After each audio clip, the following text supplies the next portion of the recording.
Fala galera do Radiopostos, aqui é Rodrigo Flamini, em nome da equipe Radiopostos, te dando o muito bem-vindo e os parabéns por ter dado esse passo, por ter tomado essa decisão de buscar um pouco mais de informação sobre os exames de imagem e mergulhado nessa Thorax Week, a nossa primeira Thorax Week, uma semana inteira dedicada aos estudos da radiologia do tórax. Eu espero que a gente traga muita informação que vai te ajudar, não só para você acertar suas questões na prova, mas eu costumo dizer que a radiologia ela tem que ser boa para a sua prova, mas ela tem que ser mais importante ainda para a sua vida, né? Porque afinal de contas, seja você radiologista ou não, inevitavelmente você vai ter que interpretar pelo menos um exame de imagem ao longo da sua carreira, não só médica, de qualquer profissional da área de saúde. E saber mais te faz mais. E te fazer mais aumenta muito a chance de você mudar a vida de alguém. Que eu acho que, afinal de contas, essa foi a base da tomada de decisão de todo mundo para seguir, né, na área da saúde, né? Então, vou contar um pouquinho da minha história. Minha história... Eu fiz faculdade em Juiz de Fora, na Universidade Federal de Juiz de Fora. Quando terminei a faculdade, fui fazer medicina nuclear no Rio. Fiz residência de medicina nuclear por 3 anos. E quando eu saí de lá, ainda não tinha PET-CT. Eu sei que PET-CT já é uma realidade até em alguns hospitais universitários do Brasil hoje. Mas na minha época, eu saí da residência e ainda não tinha tido contato com PET-CT. E aí, eu mergulhei em mais um ano de residência. Dessa vez eu fiz um R4 no Einstein e de lá eu emendei, acredite ou não, eu emendei mais 3 anos de residência. Então, nas minhas costas eu tenho 7 anos de residência médica.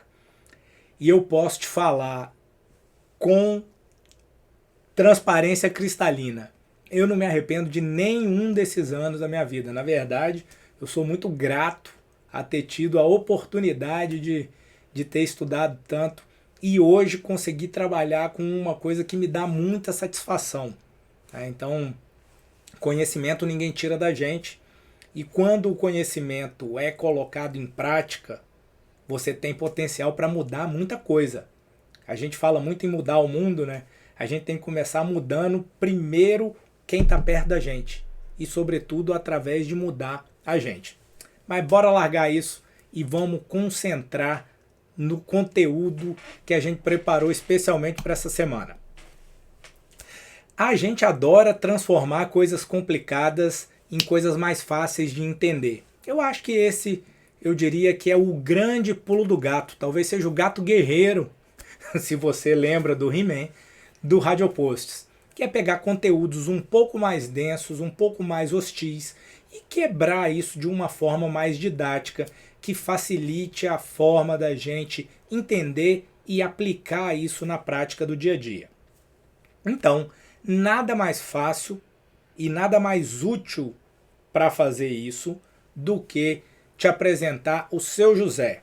Você está lá, primeiro dia de formado, está em pé lá, como diria um professor meu, com aquele jaleco muito bem passado, branquinho, parece um cisne. Dr. Silas dizia muito isso. E aí chega o senhor José para você, um senhor de 70 anos, com a queixa aguda de dispneia. Doutor, eu estou com falta de ar. Você colhe essa informação e vai atrás de mais informações. Você descobre que o seu José é hipertenso, você descobre que ele é diabético, você descobre que 3 anos atrás ele operou um tumor no rim esquerdo, que foi o único tratamento que ele fez para esse tumor, e você confirma, vai atrás de saber que essa é uma dispneia aguda. E aí você solicitou uma radiografia de tórax.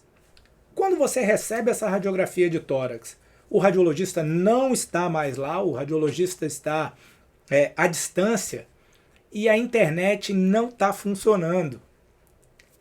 No Brasil isso é extremamente comum. Quando você olha para essa radiografia, você está tranquilo, você está confortável para interpretar essa imagem? Eu não estou falando dar uma opinião na imagem. Eu estou falando se você tranquilamente sabe, tem um passo a passo de o que olhar e aonde olhar para consistentemente opinar sobre as radiografias que vão chegar para você.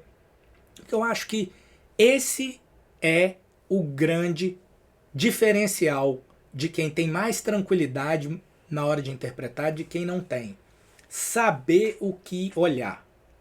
E cara, eu não sei como foi na sua faculdade, mas eu posso falar da minha, que eu adoro, por sinal, mas a galera lá, certeza que eles acreditavam que no primeiro ano da faculdade a gente já tinha visão de raio-x. Que a gente sabia o que tinha no tórax, aonde ficava, quais eram as relações e que radiografia de tórax é coisa simples.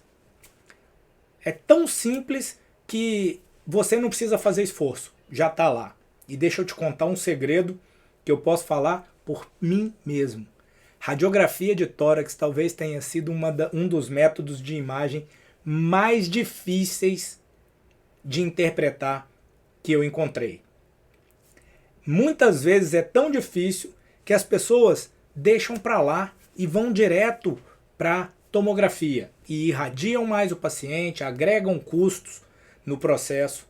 Veja bem, não estou falando que a tomografia não é melhor que o raio-x. Veja, o exame precisa estar bem indicado. É um exame complementar. Você precisa usar de acordo com os graus de complexidade para chegar na sua resposta. Mas voltando para o seu José. E aí? Tá tranquilo? Sabe como é que faz? Bora fazer isso juntos para trazer um pouco mais de tranquilidade para o processo. Vem! Primeira coisa, eu chamo de os 3 Qs. Se vocês forem para a literatura, tranquilamente vocês vão encontrar aí 4 Qs, vão encontrar outras metodologias. Então, uma das coisas que a gente vai fazer é 3 Qs. Quem é? Olhou seu José, confere o nome do paciente, seja na lista do sistema, se você tem um sistema Pax, vai chamar pelo nome o paciente. Se não for, o nome vai precisar estar no filme. Aqui ele não está por razões óbvias, para a gente não expor nenhum paciente. Segundo o que? Quando? De quando é que é esse exame? Eu sei que você está pensando, é lógico que eu vou olhar o exame do dia certo. Mas se você não conferir, alguém vai errar e você pode propagar o erro e isso tem repercussões na vida do paciente. Então, quem e quando? E o terceiro que é por quê? Por que seu José está fazendo exame? Lembra da história da dispneia? Pronto, é uma dispneia aguda. Então você já sabe quem, quando fez e por que fez. Próxima etapa do processo é você olhar a qualidade. E aí, o que foi feito? Tá bom? Não tá bom? Repete? Não repete? Pergunta para o técnico de radiologia. Muitas vezes ele tem a visão dele e a dúvida que você quer do exame não foi dirimida com aquilo ali. E vocês vão precisar chegar num consenso. Então você precisa saber. Meu pai costumava dizer muito que a melhor forma de pedir para fazer é saber fazer. Você precisa saber o que é o correto para você solicitar isso da melhor forma possível. Então, falando em qualidade, a gente vai olhar 3 coisas basicamente de forma rápida para a gente já mergulhar no outro passo. Bora lá! A gente criou um mnemônico para isso aqui, que é informação privilegiada do Radioposts. Há quem diga rest in peace, que vem do descanse em paz das lápides, que tem muito lá na América sobre isso, né? Então, o I, ele vem de inspiração, o P de penetração e o R de rotação. Vamos quebrar em pedaços para ficar mais fácil. Quando a gente fala de inspiração, basicamente a gente vai quantificar isso pelo número de arcos costais que você vai contar no exame. Beleza? Isso já abre um bloco, né? Então é fácil, você sabe, é simples, né? Você só precisa contar os arcos. Mas nem sempre é tão fácil, porque você precisa saber achar os arcos. E nada melhor do que alguém te mostrar o jeito certo para você fazer isso com tranquilidade. Você pode contar os arcos anteriores ou posteriores. Tem jeito para tudo.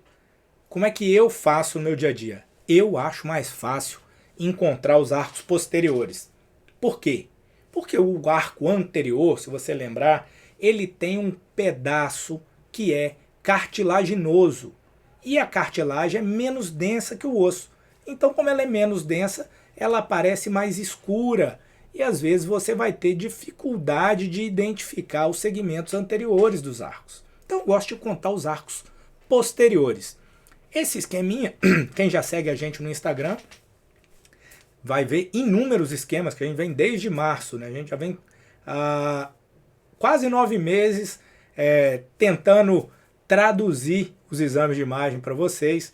Então, os arcos costais posteriores eles são mais fáceis, sobretudo quando você usa esse esquema. Se você rodar o arco, os arcos costais posteriores eles ficam mais fáceis de você identificar. Vamos voltar aqui para a gente contar os arcos posteriores juntos. Bora lá. 1 arco, 2 arcos, 3 arcos, 4 arcos, 5 arcos, 6 arcos, 7 arcos, 8 arcos, 9 arcos. Uma boa inspiração. Vamos lembrar algumas coisas, tá? Se tem arco demais, ou o paciente é muito longilíneo, ou você vai pensar em aprisionamento aéreo. Se tem arco de menos, a inspiração não ficou boa. Beleza. Tem alguns cenários, fratura de costela, vozinho, né? É diferente a inspiração de um jovem de 20 anos e de um senhor de 80. Então isso tudo entra na sua análise. Mas de um modo em geral, de 7 a 9 arcos posteriores, tá bom para você fazer a sua análise. Tá? Você vai ler, vai encontrar de 6 a 10, você vai encontrar de 7 a 10. Você vai analisar o contexto, porque às vezes não adianta ficar repetindo, porque o paciente às vezes não consegue atingir aquele número. Mas nesse caso do seu José, mesmo com dispneia, tá aí os 9 arcos que você precisa para fazer uma boa interpretação do tórax. E a penetração?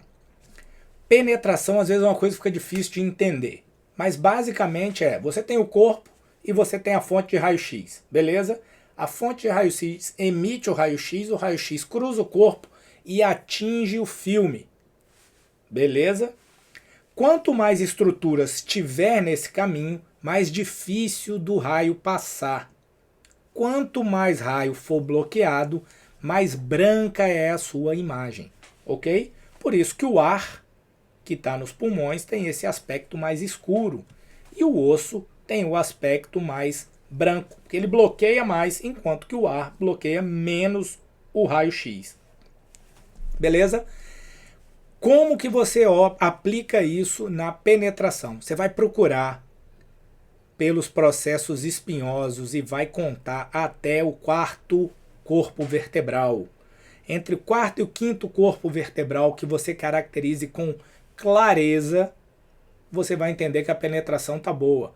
Você pode ver um pouquinho dos corpos vertebrais, e isso vai ser muito comum de você ver, mas você não pode vê-los de forma a eles estarem muito bem nítidos. Beleza? Então você vai contar até o nível da aorta, ao botão aórtico aqui, e se você estiver caracterizando os corpos vertebrais de forma muito clara daqui para baixo, a penetração está um pouco a mais. E isso pode te levar a subinterpretar as alterações pulmonares. Beleza? Próxima etapa. Rotação. A forma mais fácil de você avaliar a rotação é você olhar os processos espinhosos e depois medir a distância para as clavículas. Esse exame está ótimo do ponto de vista de rotação. Entretanto, o nosso exame, seu José, não ficou na melhor posição possível. Perceba, processos espinhosos, mediu para a clavícula, mediu para outra clavícula. Se tiver duvidando do que eu estou dizendo, perceba a posição do húmero. Húmero direito, olha o húmero esquerdo mais alto do que o húmero direito. Tá vendo? As clavículas estão nessa posição. Aos 70 anos, isso pode ser até relativamente constitucional. Então a pergunta que você vai fazer, mando repetir ou não mando? Se não estiver grosseiramente rodado e não estiver atrapalhando a sua análise, dá para passar. Você não vai mandar repetir para todo mundo. Beleza? Então, próximo passo, que eu acho que é o grande passo, que é o motivo de vocês estarem aqui, é como é que analisam a radiografia de tórax. Né? Então você precisa segmentar isso. Para segmentar, vamos voltar para o seu José. Paciente de 70 anos, masculino, com dispneia, hipertenso, diabético e que operou um tumor renal. Você vai encontrar inúmeras fórmulas, inúmeras maneiras de interpretar esses exames na internet. Se você procurar fluxogramas de análise, se você procurar metodologia, se você sentar com um staff da pneumo, se você sentar com um staff da rádio, um da cirurgia, cada um tem um jeitão de olhar. Aqui é uma sugestão para você começar e depois que você tiver craque, você vai criar a sua própria forma de olhar. Bora lá. A gente chama isso de ABCDE, ou dependendo do estado do Brasil, ABCDE que você esteja. Bora lá. A de airway, que são as vias aéreas. Então, basicamente, traqueia. Por que a traqueia? Ela é a maior via aérea que você tem chegando no tórax. Então, ela começa na região anterior do tórax e mergulha para a região medial do tórax. E ela é uma estrutura crítica, porque ela é fácil de identificar e ela é um marco anatômico que vai te permitir dividir o tórax lateralmente e antero-posteriormente quando você estiver olhando a radiografia em perfil. E por que ela é fácil de identificar? A traqueia ela é um cilindro que numa imagem planar parece um retângulo. E como ela está cheia de ar e o ar é pouco denso e naturalmente ele é radiotransparente, você vai ver muito facilmente a coluna aérea aqui da traqueia e você identifica a traqueia muito facilmente. Achou a traqueia? O que você precisa olhar a traqueia? Olha as bordas da traqueia e veja se a traqueia está com o calibre homogêneo, regular ao longo de toda a sua extensão, se ela tem áreas de afilamento, se esse afilamento é abrupto, se tem alguma estrutura do lado que esteja exercendo um efeito compressivo sobre a traqueia. Então, achou a traqueia, ela é mais hipodensa, vê se ela está regular. Se ela estiver regular, bom sinal. Veja se ela tem alguma área de estreitamento. Você não quer áreas de estreitamento numa traqueia normal. Então, primeiro item, A de airway, você já dominou a traqueia. Bora lá. B de pulmões. Opa, B de briefing. Basicamente pulmões, tá? E aí você vai precisar identificar primeiro o pulmão direito e o pulmão esquerdo. E quando você estiver olhando para os pulmões, basicamente como os pulmões são preenchidos por ar, os alvéolos estão cheios de ar, ele é mais hipodenso. E você vai procurar o quê? Áreas que aumentem a densidade ou que reduzam a densidade do pulmão. Então você precisa ter um mapa mental do padrão habitual do pulmão. Mas Rodrigo, você falou que o pulmão é hipodenso e eu estou vendo um monte de coisa branca aqui. Lembra que o pulmão tem a estrutura pulmonar, que são os alvéolos, mas esses alvéolos são uma rede que, para ficar sustentável, ela tem um interstício, que é o esqueleto no qual essa rede de alvéolos está sedimentada. E, além disso, ela tem os vasos. E os vasos são mais densos. Lembra? Dentro do vaso você tem sangue e o sangue é mais denso do que o ar. Então você vai ver essas marcas lineares, tubulares, que têm um calibre maior centralmente e vêm para a periferia, afilando cada vez mais. Então esses são os pulmões, você já sabe que eles são hipodensos. Você vai comparar o lado direito com o lado esquerdo, se um lado está mais hipodenso ou mais hiperdenso do que o outro. E aí você vai ter a sua impressão dos pulmões. Beleza? C, de circulação. Há quem diga coração. Eu gosto de circulação. Por quê?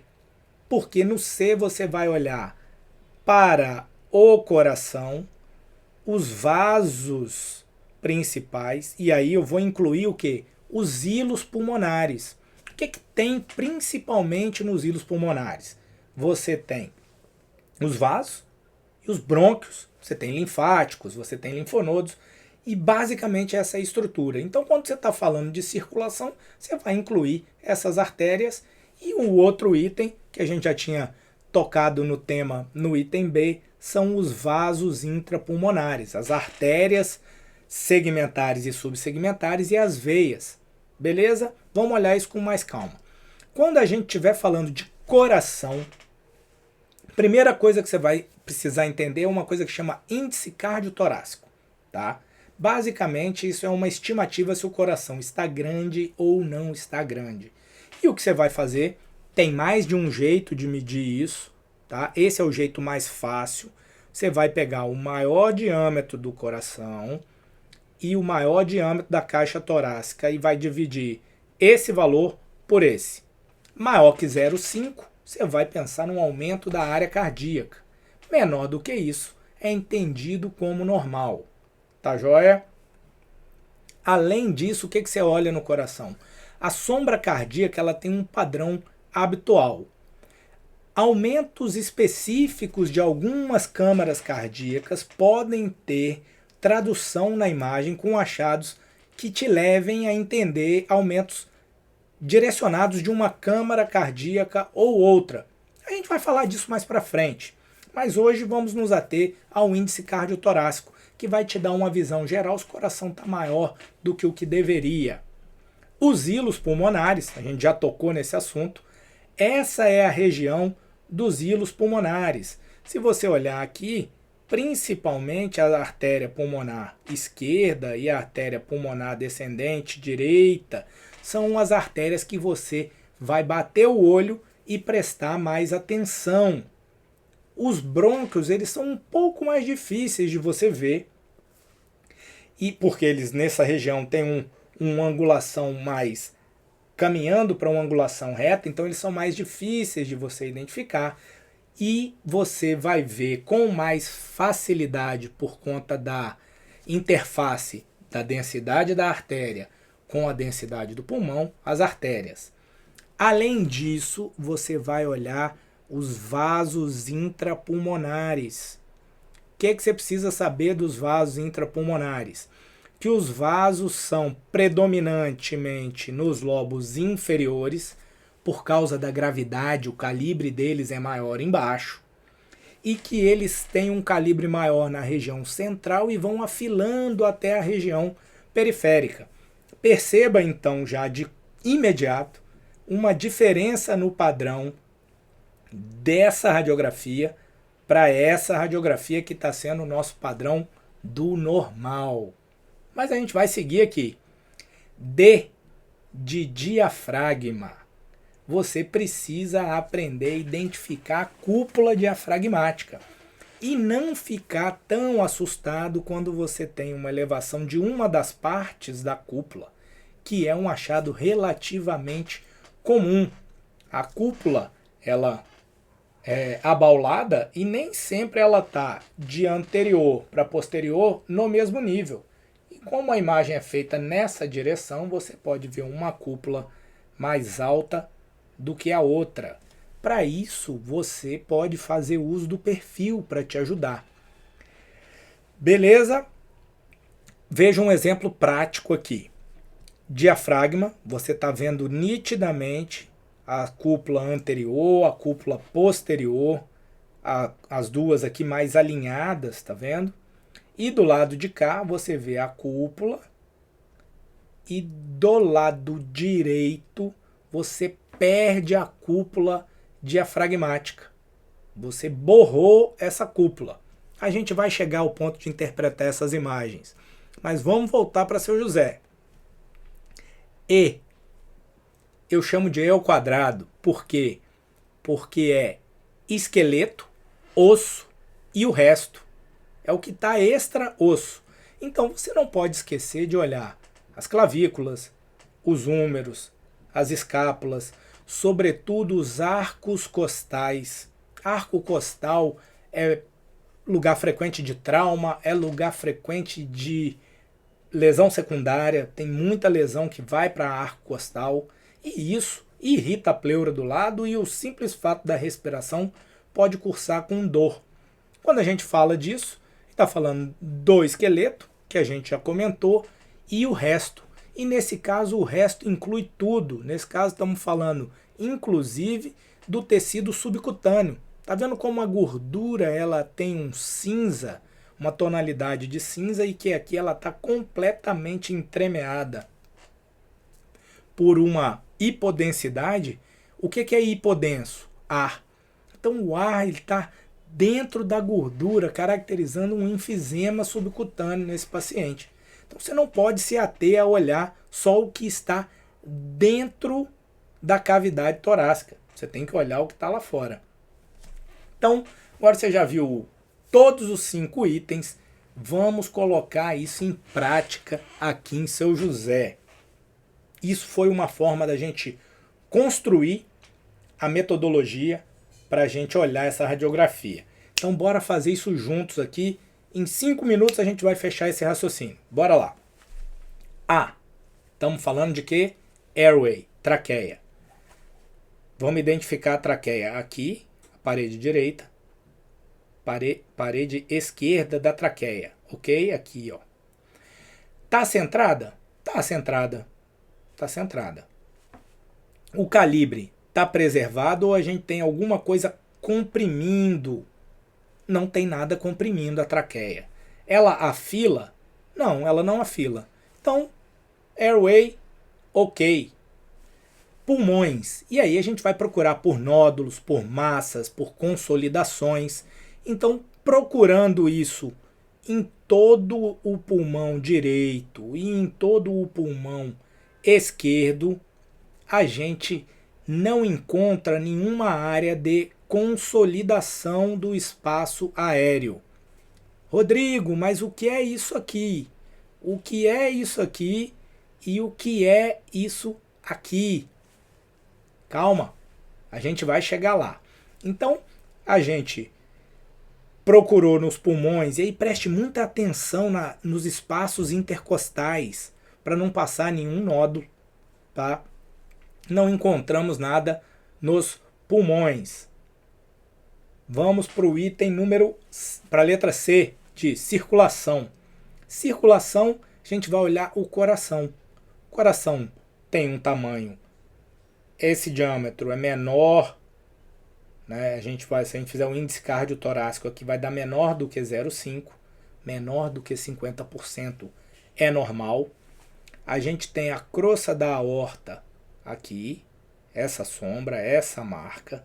E aí, para falar de circulação, você precisa lembrar de uma coisa. Lembra dos arcos mediastinais? A gente tem batido em cima disso nos posts para trás. O segundo arco é este aqui.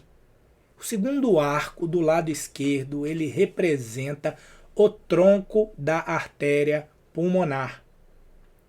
E esse achado que está aqui, ó, ele não pode ser convexo. O máximo que isso aqui pode ter é uma forma plana. Então a gente tem um abaulamento do segundo arco esquerdo. Isso traduz para a gente aumento do tronco da artéria pulmonar. Aumentou. Outro item, hilo. Hilo pulmonar. Os hilos estão mais marcados bilateralmente. Esses dois hilos, eles chamam muita atenção. E o que tem preferencialmente no hilo? Que seja mais denso. Lembra que a gente falou que tem brônquio, artéria e linfonodo? Como é mais denso, a gente está pensando em vaso, artéria ou linfonodo. Então você tem um aumento do tronco da pulmonar e bilateralmente um aumento dos hilos. Opa! Acende uma luz para você pensar em quê?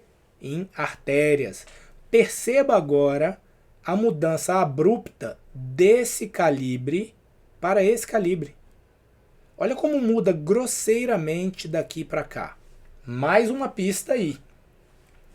Além disso, olha como esses vasos dos lobos superiores estão chamando a atenção.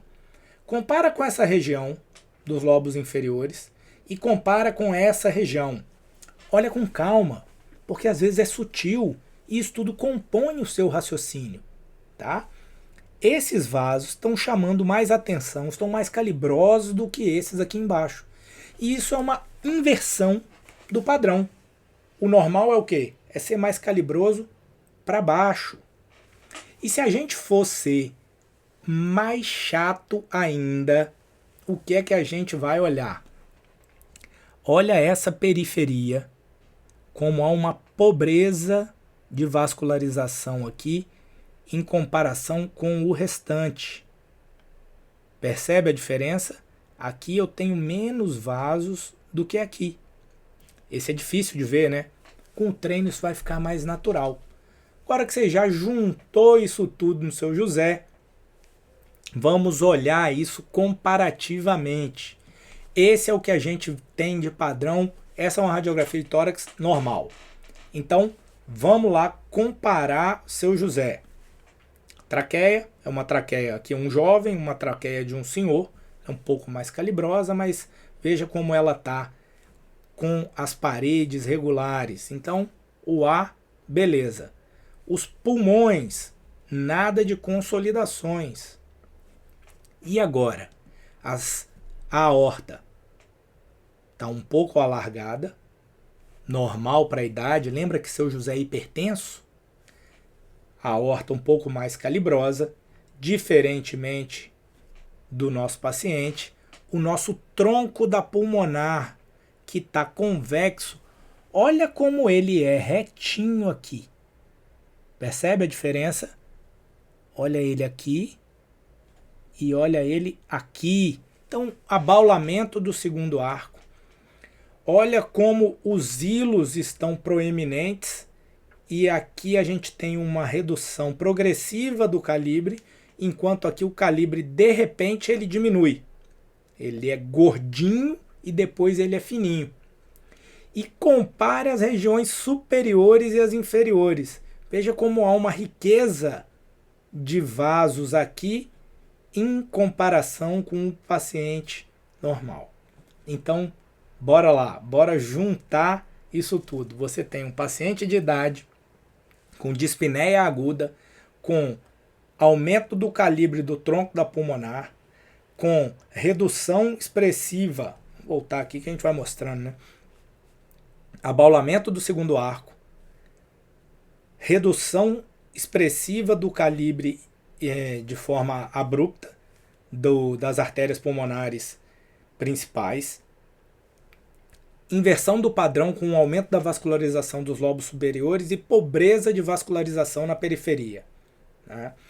Esse achado tem até um nome, é uma oligoemia do lobo inferior direito, mais evidente do que do lado esquerdo. Então, quando a gente identifica isso, naturalmente você vai ter que pensar em quê? Em tromboembolismo pulmonar. Beleza? A radiografia já te levou direcionado para um outro exame, que é uma tomografia com protocolo para tromboembolia. E aí você vai ver aqui o tronco da artéria pulmonar. Dentro, o que está aqui mais branquinho é o contraste venoso.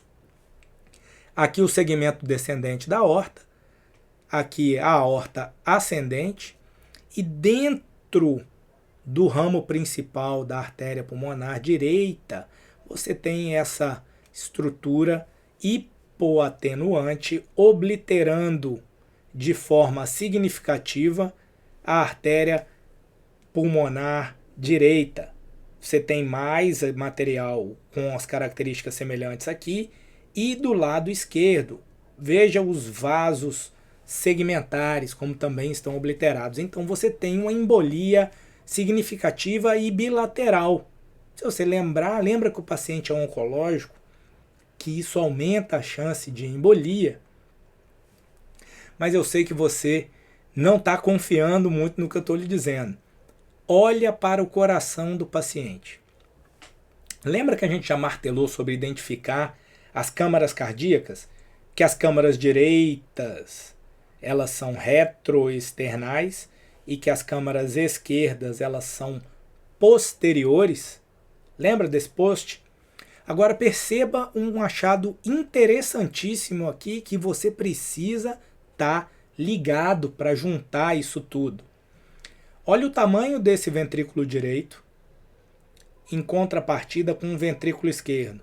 Rodrigo, mas ainda estou na dúvida, acho difícil separar. Olha a musculatura do ventrículo esquerdo e olha a musculatura do ventrículo direito. O ventrículo esquerdo é muito mais forte, precisa fazer mais força, então ele é mais musculoso. Então isso te ajuda a separar também a câmara. Esse é o septo interventricular. A pressão é maior de que lado? Do lado esquerdo ou do lado direito? Do lado esquerdo, porque vai mandar sangue para o corpo. Então o normal desse septo, ele está reto ou um pouco para o lado de lá. Perceba como existe uma inversão desse padrão, que ele está convexo.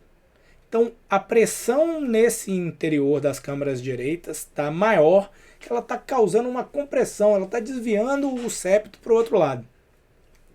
Eu sei que você não está acreditando muito nisso não, né? Mas bora olhar comparando com um normal.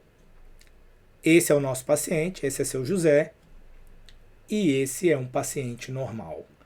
Olha o tamanho do ventrículo esquerdo comparativamente com esse ventrículo direito. Esquerdo, direito, esquerdo, direito. Esse está aumentado. Por quê? Está tendo dificuldade para bombear. Olha esse septo interventricular. Tá vendo? Retinho. Olha esse como já está convexo. Isso é mais um dado de aumento da pressão. Então, quando você junta isso tudo, qual que é a interpretação do nosso caso? Seu José está fazendo um tromboembolismo maciço que está cursando com um cor pulmonale agudo. E você já podia tirar todas essas informações da radiografia de tórax. É lógico que você não vai desprezar e não vai deixar de solicitar a tomografia com contraste, o protocolo para TEP, para você fechar esse diagnóstico. Mas ao interpretar a radiografia de tórax, você já tem muitas pistas que vão te levar a olhar com mais cautela a tomografia. Então, parabéns para nós. Essa é a nossa primeira aula, nosso primeiro conteúdo dessa semana do tórax. Eu espero que vocês tenham gostado. Eu espero que vocês façam uso desse conhecimento e, por favor, deixem seus comentários, deixem as suas sugestões, porque a gente melhora a partir do feedback de vocês. Eu acredito que a gente tenta trazer com muita clareza as informações, mas às vezes as dicas de vocês melhoram o que a gente faz. Então, obrigado, já deve ter uns 30 minutos que a gente está conversando. Te vejo na quarta-feira com o conteúdo número 2. Um abraço.